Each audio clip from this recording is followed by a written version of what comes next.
የሳቤላ እናት ማርዳ ሰተት ብላ ከቤት መጣች። በዚህን ጊዜ የውጭ በር ሲቆረቆር ልዩን ሲጣራ አብርሃም ልዩ ስለጠፋች በሩን ሲከፍተው ከፊት ለፊቱ ማርዳን ሲያገኛት የመጨረሻ በድንጋጤ ድርቅ አለ።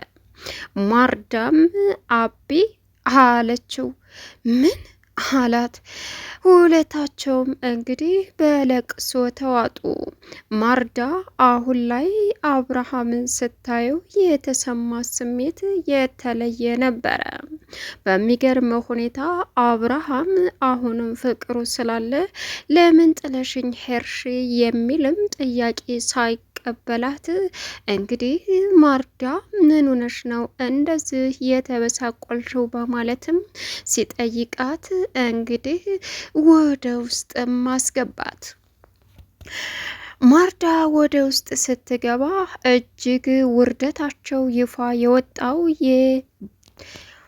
ባርኮ እና እንዲሁም ዲና ቅሌታቸውን ይፋ አደረጉ። እርግዝናው ውሸት መሆኑንም እንዲሁም ደግሞ አሁን ላይ ማርዳ ስትመጣ ማርዳን ማስወገድ አለብን እያሉ ይመካከራሉ። አሁን ላይ እጅግ ከምንም በላይ ቤቱ መሸጡን ከባርኮ ሌላ ሰው ሌላ ደላላ እንጅረን አቢ ጓደኛ ቤቱን ሊሸጠው የተነጋገረና እንደጨረሰ ሲሰማም አብርሃምን ሴት ለማድረግ በህልሙ መመኘት ጀመረ ባርኮ። አብርሃም ምን ሆነሃል ባርኮ ባርኮ እያለ ቢናገረውም ባርኮ ግን እሱን ሲጣርጎ ለማነቅ በሀሳብ ጭልጥ ብሎ ሄዷል። ዲና አሁን ላይ እንግዲህ ማርዳ ስትመጣ የምትሆነው ግራ ገባት። ማርዳ አሁን እውነታው ወደፊት ይፋ እንደሚወጣና ከልጇ ጋር እንደምትኖር ምንም ጥርጥር የለውም። እስከዛሬ ልጄን በናፍቆት አሰቃይቻታለሁ በማለትም መልሳ መላልሳ ካሰላሰለች በኋላ ቀጥታ ወደ ቤቷ በመሄድም አብርሃምን በድንጋጤ ድርቅ አረገችው። ሰላም ውድና የተከበራችሁ የቻናል ቤተሰቦች እንዴት ናችሁ? ላይ ሰላማችሁ ይብዛልኝ። ለዚህ ቻናል አዲስ የሆናችሁ ሰብስክራይብ ያደረጋችሁ ቪዲዮውን እስከ መጨረሻው ተከታተሉ። በጉጉት ስንጠብቀው የነበረው ሳቤላ ቀጣይ ፓርቲ ዘመተናል።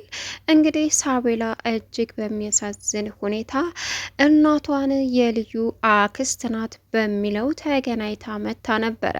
ስትመለስ ዲና የት ይዘሽ ሄደሻት ነው በማለትም ልዩን ስታፋጥጣት ልዩም እንግዲህ የምትመልሰው መልስ ስላጣይ ሳቤላ የልዩ አክስት ስትል ምን አለች ዲና።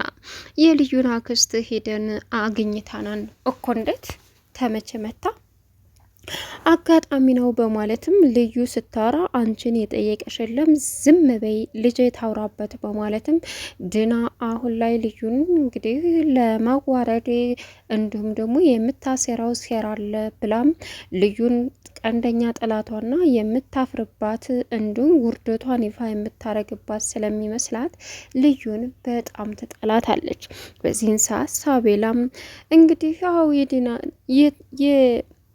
ልዩን አክስት እንዴት በቃ እማዬ ለዛ ነው እሺ በቃ አንቺ ምን እያሰብሽ እንደሆነ እደርስበታለሁ አለቻት። እኔ ምንም አስቤ አይደለም ግን እኮ አጋጣሚ ነው አለች ሳቤላ። የእውነትሽን ነው ልመንሽ? አዎ እማዬ አጋጣሚ ነው ስትልም እሺ በቃ ሂዱ ወደ ላይ አለቻት። እንዴ ወኩስ መዝናናቱ የለም ዛሬ አንሄድም ረፍዷል ስትል ሳቤላ ሄጃልክሽ አይደል እንዴ ብላ ጮኸችባት። በዚህን ሰዓት ከጮኸችባት በኋላ ዲና እንደገና ረገባለች። ልዩም ሳብዬ ነይ አለቻት። እናም አቅፋ ይዛ ሂዳ ክላሷ አስገባቻት። ሌላው እንግዲህ አሁን ላይ ዶክተር ረብቃ የዲናን ሚስጥር ልታወጣባት እጫፉ ደርሳለች። አሁን ላይ እውነት ለኔ አስባ ነው ይቺ መሰሪ የሆነች ዶክተር እያለች በሀሳቧ ትጨነቃለች። ግን ደግሞ ልጁ ግዴታ ምርመራ መደረግ አለብሽ፣ አንድ ነፍሰ ጡር ሁል ጊዜ ቼክ መደረግ አለባት ስትልም ድና እንዴት ሊሆን ይችላል? በቃ ደህና ነኝ ምንም ችግር የለውም ስትልም አብርሃም የእሱ ኃላፊነት ብቻ ሳይሆን ያንተም ይኖርበታል ይውላ። ምክንያቱም ልጁ በስነ ስርዓት ምን አይነት እንቅስቃሴ ላይ እንደሆነ ምን አይነት ብዙ ነገር የሚያስፈልገው ነገር እንደሆነ ሐኪም ግዴታ ሊከታተለው ይገባል ሲልም እሺ በቃ ነገ ይሆናል አለች ድና። የምን ነገ ነው? አሁን ነው መሆን ያለበት ከአሁኑ ጀምሮ አለቻት ዶክተር ረብቃ። በዚህን ሰዓት የተናደደችው ረብቃ ድና አዎ በቃ ከሆነም እኔ ብቻ ሄዳለሁ አለች። እንዴት ነው አንቺ ብቻ የምትሄጂው? ለእኔስ ልጅ አይደል እንዴ? ምን አስበሽ ነው ዲና? የመንከባከብ ግዴታ አለብኝ አላት። አዎ ግን ደግሞ ችግር የለውም። አዎ አብሮሽ መሄድ ግድ ይላል። ስለዚህ ሰው ያስፈልግሻል አለቻት። ምንም ችግር የለው አልኳቸው አይደል አካበዳቸው ስትልም የማካበር ነው ዲና ግድ ነው። ስለዚህ በደንብ እንክብካቤ ያስፈልግሻል። በደንብ እንከባከባታለሁ ዶክተር ረብቃ ልጅ አይደለ እንግዲህ ፈጣሪ አድሎ ከሰጠን ሲልም እንከፍ ልጅህ ጭራሽ ይሆንክ እያለች መኮማጀት ጀመረች። እንዴ ምን አስባ ነው እያለ በውስጧም እንግዲህ ብዙ ነገር እንትን ማለት ጀመረች። እናም በዚህን ሰዓት እንዴት ወዴት ምን ማድረግ እንዳለባት ጠንቅቃ የምታውቀው ዶክተር ረብቃ በእመኝኝ በቅርቡ ውርደትሽን አከናንብሻለሁ። የሆነ ነገርም አለ ሐኪም ቤት ስትባል ለምን ፈራች? ይህንንም ሰርስሬ ደርስበታለሁ እያለች እንግዲህ ይፋ ለማውጣት ሞከረዋን እየሄደች ትገኛለች ዶክተር ረብቃ። አሁን ላይ ግን በጣም በሚያሳዝን ሁኔታ እያለቀሰች የምትገኘው ማርዳ ልጇ ናፍቆት ያንቺ ላይ ልጅሽ እድለኛ ናት ትወድሻለች ወይ እያለችም መጠየቅ ጀመረች። እናም አው አለቻት። ከዛም ያንቺ ልጅሽ እድለኛ ናት፣ እኔ እኮ እናቴ የት እንዳለች አላቅም እና አለቻት። እና ምን ያንቺም ትወድሻለች እንደ እናቴ እንደምታውቃት አድርጋ ነው የምታወራው በማለትም እንግዲህ አንዳንድ ነገሮችን ጣል ጣል ስታረግም አሁን ላይ ማርዳ መንጣቷ ለዲና ትልቅ አደጋ ፈጠረባት። ዲና የመጨረሻ ልቧ ተሰብሮ ማልቀስ ጀመረች። ግን ደግሞ ምንም ማድረግ ስላልቻለኝ አሁን ላይ ዝም ብላ ብትነፋረቅም ውርደቷ በአደባባይ በመውጣቱ እጅግ በጣም አፍራ ጸጥ ብላ ትገኛለች። ሌላው አሁን እንዴት ምን ማድረግ እንዳለባት ግራ ብትጋባም ግን ጠንቅቃ የምታውቀው ዶክተር ረብቃ እና ልዩ አሁን ደም እንባ የምታለቅስበት ምክንያት ምንድን ነው?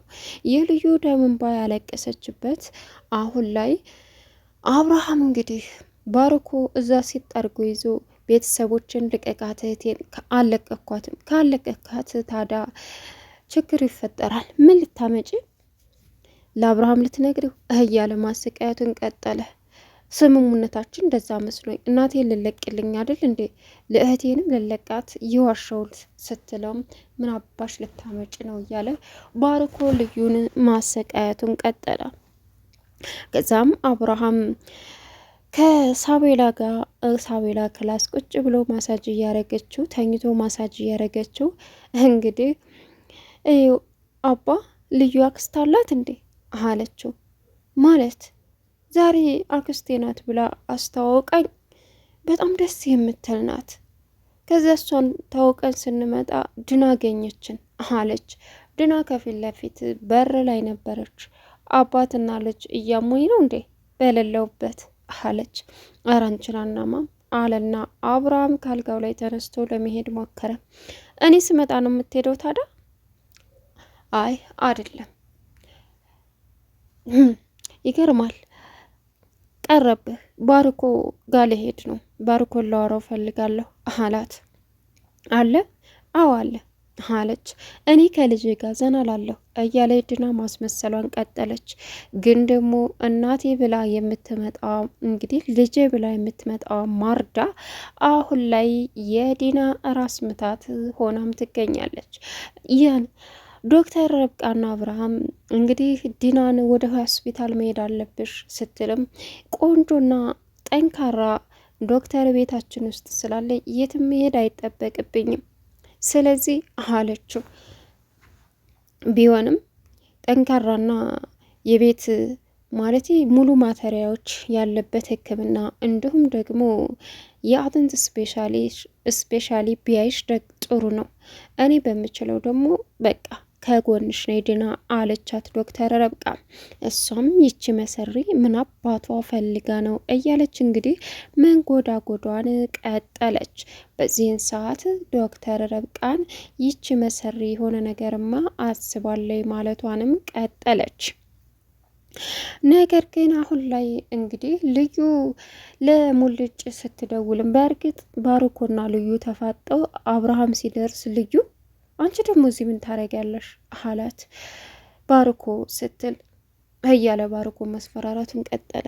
እዚህ እኮ ትራዝዣት ነው ሲልም ለባርኮ ላወራ ፈልጋለሁ አለ። እሺ ልዩ ሂጂ ሲላትም ምን አለች? አዎ ሂጂ ውጪ አላት ባርኮ። ከዛ ልዩ አብርሃም ጠልቶኛል አለችና እያነባች እየሮጠች ወደ ዶክተር ረብቃ ሄደች። ዶክተር አብርሃም ጠልቶኛል፣ አቢ ጠልቶኛል አለቻት። ተረጋጊ፣ አንቺን እውነታውን ሲያቅሽ አይጠላሽም። እነዚህ መሰሪዎች እውነታው በቅርቡ ይጋለጣል። በዚያ ላይ ደግሞ አፉ ነው እንጂ ውስጡ አላመንም። ተረጋጊ አለቻት። በዚህን ሰዓት ሙልጭ ጋር ደውላ ሙልጭን ስታናግረው ሙልጭም ስልክ ሲዘጋባት በቃ ተናዶብኛል፣ ምን አይነት ሰው ነኝ በቃ አለቻት። እኔ ከተጣላቸው አስታርቃችኋለሁ ስትልም ከዛሬ ጀምረሽ ስልክ እንዳትደዊ፣ በዛ ላይ ለአብርሃም ሌባ ነው ብለሽ ተናገርሽ። የስ ሰርቅ አይተሽኝ ነው ለአንቺ ዋጋ በከፈልኩኝ እኔ አንቺ ጋ ቦታ የለኝም በማለትም ስልኩን ዘጋ። የልዩ እህት አምልጣ ስትሮጥ ከፊት ለፊቷ ያገኛት እንግዲህ በጣም በሚያሳዝን ሁኔታ መለጥኩኝ ብላ ራሷን እያሯሯጠች ፊቷ ይዞ ድጋሚ መገታት። ቻናሉን ሰብስክራይብ